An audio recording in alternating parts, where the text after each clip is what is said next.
Hello dear friends, क्या आप जानते हैं हमारे स्टोमक के अंदर भोजन को पचाने के लिए यानी फूड को डाइजेस्ट करने के लिए कौन सा जूस यानी कौन सा रस बनता है।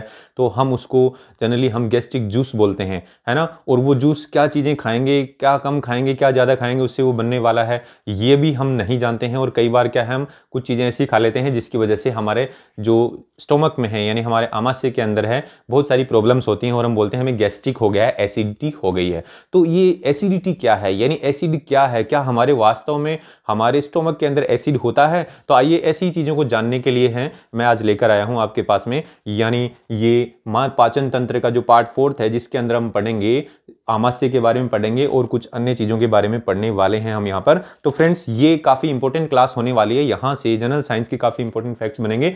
तो इनको जानने के लिए वीडियो पे बने रहिए और देखिए क्या है इसके अंदर, यानी पाचन तंत्र 4 में हम क्या पढ़ने वाले हैं। तो हम यहाँ पढ़ेंगे कि पाचन तंत्र के अंदर हम इन चीज़ों को आज पढ़ेंगे, ग्रसनी को, है ना, यानी फेरिंग्स को, ग्रसिका और ग्रासनली को, और आमाशय यानी जठर यानी स्टोमक को पढ़ेंगे। तो ये जो स्टोमक है ये हमारा इंपॉर्टेंट पार्ट है, जो भी खाएंगे इसी के अंदर जाके भरता है। ऐसा कुछ दिखता है अंदर से, देखो ऐसे इसके उभार बने होते हैं और ऐसी इसकी दीवार बनी होती है जिसको हम पढ़ने वाले हैं। तो फ्रेंड्स, सब पहले आमाशय को पढ़ने से पहले हम पढ़ेंगे ग्रसनी। यानी लास्ट क्लास में हमने ये पढ़ा था कि क्या पढ़ा था लास्ट क्लास में? हमने लास्ट क्लास में देखा था कि हमारा जो सलाइवरी ग्लैंड्स हैं यानी जो लार ग्रंथि हैं वो यहाँ होती हैं, और मुख गुहा के बारे में हमने पढ़ा था। तो मुख गुहा का जो नेक्स्ट पार्ट है मुख गुहा से आगे वो है ग्रसनी यानी फेरिंग्स, यानी ये वाला एरिया। फ्रेंड्स यहाँ देखिए, ये हमारा मुख है ना, ये जीभ आ गई है, इतनी यहाँ पर जीभ है और ये मुख का भाग है और यहाँ से भोजन ऐसे आता है, ठीक है ना। और ऊपर से नाक का जो नासिका मार्ग है उससे वायु ऐसे आती है।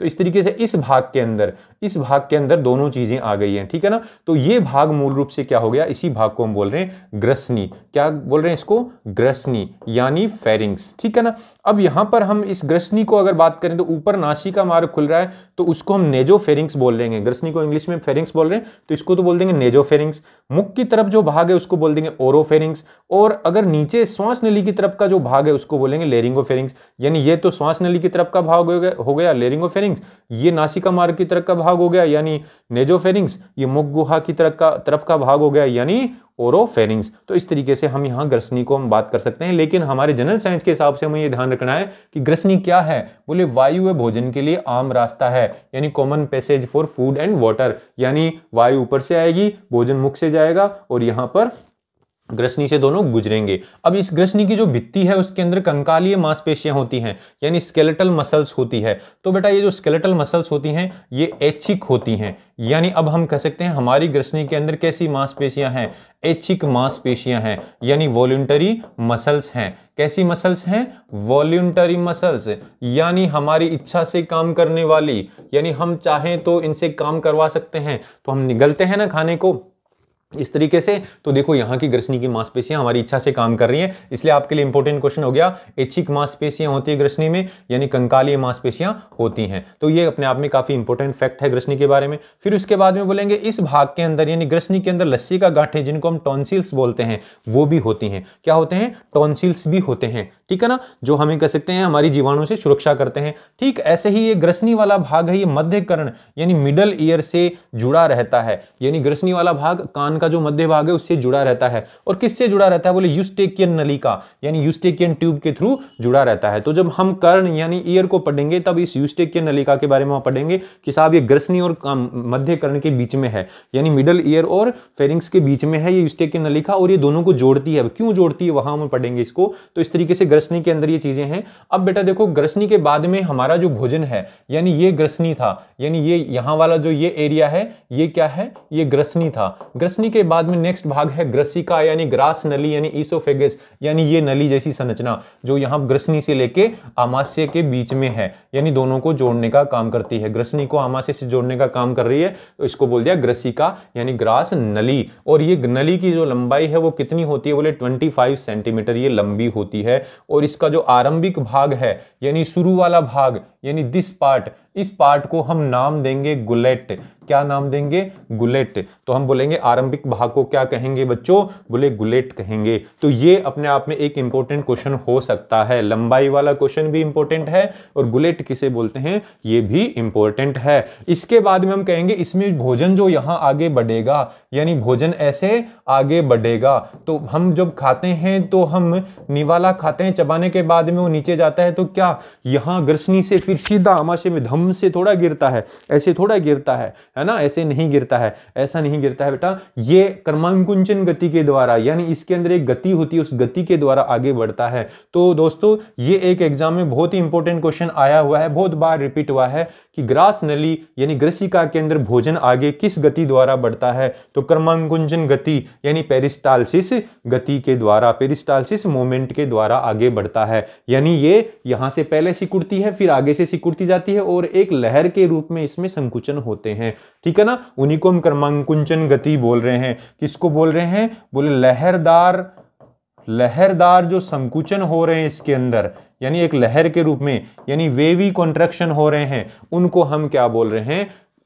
क्रमांकुंचन गति। तो अब दोस्तों ये भोजन आमाशय में आएगा, तो आमाशय क्या है जिसको हम जठर भी बोलते हैं यानी स्टोमक। तो देखिए आमाशय देखने में कुछ ऐसा दिखता है, यहां इस चित्र में आपको दिख रहा है ये पूरा का पूरा आमाशय ही है। अंदर यहां काटा हुआ है, इसकी जो दीवार के अंदर देखो परतें दिख रही है, ये परत, ठीक है ना, दीवार में ये परत और ये परत यानी इसकी जो भित्ति है उसके अंदर मांसपेशियों की 3 परतें हैं, अंदर से ये खोखला है। तो अब हम यहाँ बात करेंगे कि ये आमाशय क्या है? बोले जे आकार का होता है यानी जे शेप्ड होता है। कैसा होता है बच्चों? बोले जे शेप्ड होता है, साथ में मांसपेशियों से बना हुआ है। किससे बना हुआ है? मसल से बना हुआ है और थैलेनुमा संरचना है यानी बैग लाइक संरचना है, देखने में दिख रहा है ना, जे आकार का दिख रहा है, मांसपेशियों से बना हुआ है, यहाँ मांसपेशियों की परतें हैं, विभिन्न परतें हैं। अभी हम बात करेंगे कौन कौन सी परतें हैं। तो हम बोलेंगे इसकी भित्ति में 3 प्रकार की मांसपेशियां पाई जाती हैं। पहली है अनुदैर्ध्य, दूसरी है वर्तुल और तीसरी है त्रियक यानी लॉन्गिट्यूडनल, सर्कुलर एंड ओब्लिक। अब दोस्तों ये कैसे हैं यहाँ पर? तो हम यहाँ देखेंगे कि यहाँ पर जो मांसपेशियां हैं, यहाँ इस परत में जो मांसपेशियां हैं वो इस तरीके से व्यवस्थित हैं, इस तरीके से व्यवस्थित हैं। तो इन मांसपेशियों को हम क्या बोल देंगे? बोले इन मांसपेशियों को बोल देंगे अनुदैर्ध्य मांसपेशियां। क्या बोल देंगे? अनुदैर्ध्य मांसपेशियां। यानी क्या बोल देंगे इनको? लॉन्गिट्यूडिनल मसल्स, लॉन्गिट्यूडिनल मसल्स यानी लंबाई के अनुरूप हैं, ऐसे ये खड़ी हैं, इसलिए इनको बोल देंगे अनुदैर्ध्य मांसपेशियां। दूसरी मांसपेशियां वर्तुल, तो वर्तुल यहां पर बेटा इस तरीके से हैं यानी सर्कुलर है ना, इस तरीके से यानी इस तरीके से हैं। तो इन मांसपेशियों को हम दोस्तों क्या बोल देंगे? वर्तुल मांसपेशियां यानी सर्कुलर मांसपेशियां। अब सर्कुलर मांसपेशियों के अंदर की तरफ कौन सी मांसपेशी है? तिर्यक मांसपेशी यानी तिरछी मांसपेशियां। तो ये मांसपेशियों के जो तंतु हैं वो इस तरीके से तिरछे लगे होते हैं इसमें, ठीक है ना। तो ये तिर्यक मांसपेशी हो गई। कौन सी मांसपेशी हो गई बच्चों? तिर्यक मांसपेशी यानी ओब्लिक है ना, ओब्लिक है, ये तिरछी है। तो अब यहां पर 3 प्रकार की मांसपेशियां इसकी भित्ति में है, तो इनकी वजह से इसमें यांत्रिक पाचन अच्छे से होगा क्योंकि हर एंगल से इसके अंदर संकुचन होगा। खड़ी मांसपेशियां भी हैं, ऐसे आड़ी भी हैं, तिरछी भी हैं, तो इस तरीके से संकुचन इसमें बहुत अच्छे से होगा। अब बेटा इसके 3 भाग होते हैं, 4 भाग होते हैं इसके। कौन कौन से? बोले कार्डियक भाग, फंडस भाग, मुख्य भाग और पाइलोरिक भाग। ये क्वेश्चन जनरली कई बार बच्चे नहीं पढ़ते हैं, नहीं ध्यान देते हैं। तो ये देखो चारों भाग कौन से हैं? तो हम यहां देखेंगे कि ये हमारा आमाशय है, ये हमारा क्या है? आमाशय है, ठीक है ना, इस तरीके से है आमाशय। यानी तो आमाशय का जो ये भाग है, इतना भाग, इस भाग को हम बोलेंगे कार्डियक भाग। क्या बोलेंगे? कार्डियक भाग। आमाशय का ये गुंबदनुमा ऊपर वाला जो भाग है यानी ये भाग, इसको हम बोलेंगे फंडस भाग। क्या बोलेंगे? फंडस भाग। जो गैस भर जाती है इसी में आके भरती है। और फिर इसके बाद में बच्चों ये जो भाग है ये इतना बड़ा, ये है मुख्य भाग। कौन सा है? मुख्य भाग। यानी इसको हम बोलते हैं बॉडी ऑफ आमाशय, बॉडी ऑफ स्टोमक। और ये जो है ये है पाइलोरिक भाग। कौन सा भाग है दोस्तों? पाइलोरिक भाग है ये। यानी इस तरीके से 4 भाग हो गए। तो अभी हमने बात की थी कार्डियक भाग, फंडस भाग, मुख्य भाग और पाइलोरिक भाग। अलग अलग क्षेत्रों में, एरिया में हमने इसको बांट दिया है। तो आपको क्या ध्यान रखना है? यहाँ पर इनके नाम याद रखने, जनरल साइंस में कुछ नहीं, मांसपेशियों का नाम याद रखना और कुछ नहीं याद रखना है, ठीक है ना, ठीक है। तो अब यहाँ पर हम बात करेंगे कि साहब जो आमाशय होता है उसकी दीवार में कुछ ग्रंथियां होती हैं। आमाशय की दीवार में क्या होती हैं? कुछ ग्रंथियां होती हैं। तो ये ग्रंथियों को क्या बोलते हैं? जठर ग्रंथियां। तो ये कहाँ होती हैं? आमाशय की भित्ति में होती हैं, आमाशय की वॉल में होती हैं। इनको बोलते हैं जठर ग्रंथियां यानी गैस्ट्रिक ग्लैंड्स। और इस गैस्ट्रिक ग्लैंड्स में अलग अलग कोशिकाएं होती हैं जो कुछ बनाएंगी, ठीक है ना। इसमें कौन सी कोशिकाएं होती हैं? तो हम यहाँ बात करेंगे कि एक तो होती है मुख्य कोशिका यानी चीफ सेल, इसी का अनदर नाम पेप्टिक कोशिका, पेप्टिक सेल। इसी का दूसरा नाम जाइमोजन कोशिका यानी जाइमोजन सेल, यानी चीफ पेप्टिक और जाइमोजन सेल। ये एक ही कोशिका के नाम है। और ये कोशिका करती क्या है दोस्तों? बोले पेप्सिनोजन एंजाइम स्रावित करती है। पेप्सिनोजन नाम का एंजाइम, जो कि अभी कैसा है? बोले अभी ये निष्क्रिय है, ये बाद में सक्रिय हो जाएगा, यानी अभी ये कैसा है? इनएक्टिव है दोस्तों। तो यहाँ पर पेप्सिनोजन जो एंजाइम है वो किस कोशिका से बनता है? बड़ा ही इंपॉर्टेंट क्वेश्चन है, आपको ये ध्यान में रखना है दोस्तों, बिल्कुल भी मत भूलना, ये बहुत ही इंपॉर्टेंट क्वेश्चन है। दूसरी प्रकार की कोशिका है अम्लजन कोशिका। नाम से ही समझ गए, अम्ल बनाने वाली। इसी का नाम है पेराइटल और ऑक्जिंटिक कोशिका। क्या दोस्तों, क्या नाम है? पेराइटल और ऑक्जिंटिक कोशिका। पेराइटल और ऑक्जिंटिक कोशिका जो है वो क्या बनाएगी? तो बोले हाइड्रोक्लोरिक अम्ल बनाएगी, यानी HCl बनाएगी। कौन सा अम्ल बनाएगी?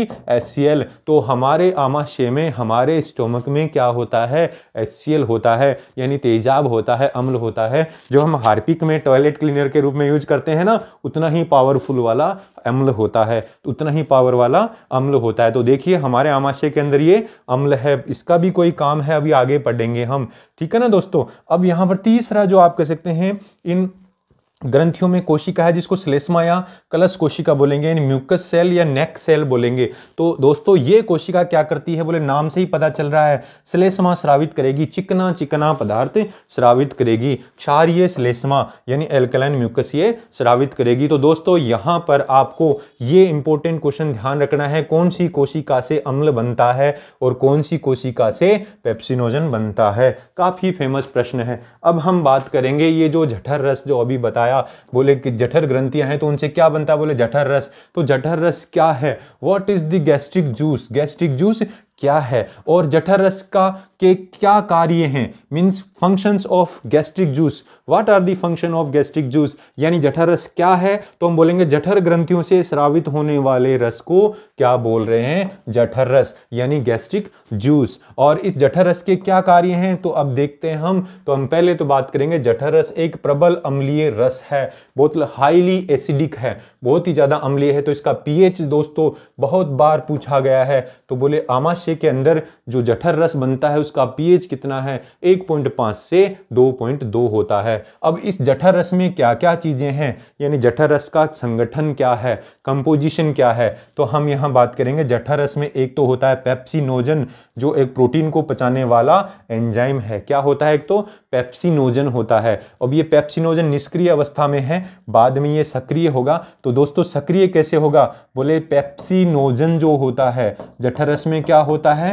पेप्सिनोजन। और इस पर काम करेगा अम्ल, यानी अम्ल की वजह से ये किस में बदल जाएगा? तो दोस्तों अम्ल की वजह से ये पेप्सिन में बदल जाएगा। और पेप्सिन क्या है? अभी सक्रिय हो गया है, सक्रिय प्रोटीन है, ठीक है ना, एंजाइम है। तो ये क्या करता है? बोले प्रोटीन को पचाने का काम करता है। तो दोस्तों आमाशय के अंदर प्रोटीन को पचाने वाला एंजाइम कौन सा है? पेप्सिन। बड़ा ही इंपॉर्टेंट प्रश्न है। दूसरा इसके बाद में होता है हाइड्रोक्लोरिक एसिड यानी HCl। तो HCl क्या करेगा यहाँ पर? बोले HCl वैसे तो अम्ल है, एसिड है, तो आमाशय को अम्लीय बना देगा।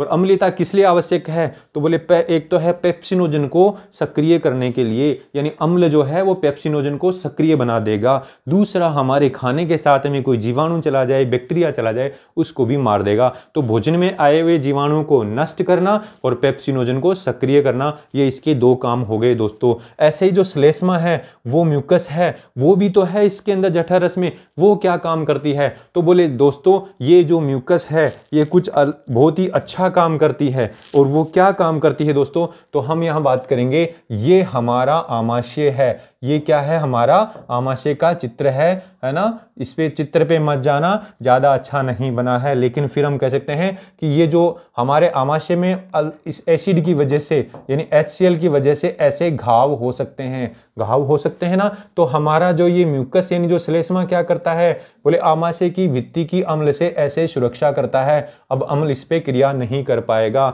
यानी घाव नहीं बना पाएगा।